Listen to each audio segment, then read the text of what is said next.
د افسوس خبره ده دنیا دې تباه وه ښځه او بچي درنه خفه وو او هغې له دې خرچه نه شوه پیدا کولې یو روپۍ ته به دې ژړل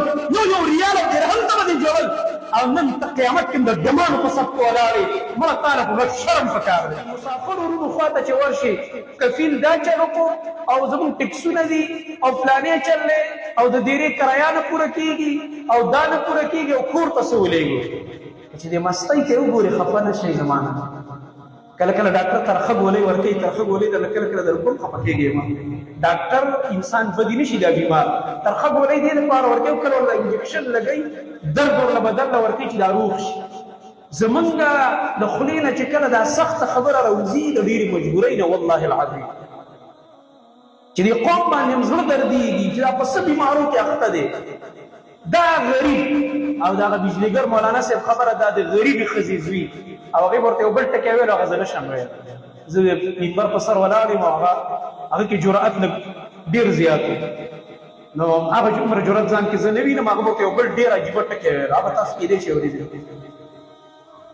دا غریب چې په ده کې کم اور دی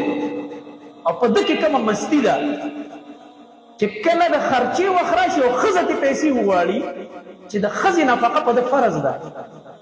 د بچي د زوی او د لور نفقه په ده فرض ده پلار او مور له خرچه او د علاج لپاره پیسې ورکول په ده لازم دي چې پلار او مور یې دې وغواړي او ښځه او بچي دې وغواړي خوله به ورانوي دا نو څه خبرې دلته په کوم څه تېرېږي او دا چل دی نو چې کله د ده د ډمتوب او د ډمې نه د تاوېدو وخت راشي د دې غریب بیا چې کله په جوړاګانو باندې د پیسو نوستلو او د شیندلو وخت راشي ته به حیران شې چې دا هغه دی چې پرون یې ژړل د غریبۍ د لاسه چې خوله یې ورانه کړې وه هغه بې غیرته چې ښځې له پیسې نشي ورکولی خرچه نشي پوره کولی هغه چې پلار او مور له ګولۍ نشي راوړلی هغه چې د بچي فیس نشي ورکولی خوله یې ورته ورانه کړې ده او دی نن لګی د دې ژړا او د ډمې نه تاوېږي زما محترم ورونو والله د مجبورۍ د لاسه د الفاظ نن زموږ د خولې نه راوځي او دا هغه غریب دی چې دې ته حدیث کې نبي علیه السلام وعائل مستكبر ویلی دی چې غریب دی او متکبره دی د الله نبي فرمایي دا د الله ډېر بدي شي دا ډېر د الله بدي شي دا انسان دنیا دې تباه شوه ذلیله ژوند دې تېر کړلو ټول عمر دې خوله ورانه ده او آخرت دې ځان له تباه او برباد کړو د الله بدي شي قیامت کې چې د الله مخې له ورځي د بې غیرتو او د بې حیاو او د ډمو په صف کې به ولاړې څومره د افسوس خبره ده دنیا دې تباه وه ښځه او بچي درنه خفه وو او هغې له دې خرچه نه شوه پیدا کولی یو روپۍ ته به دې ژړل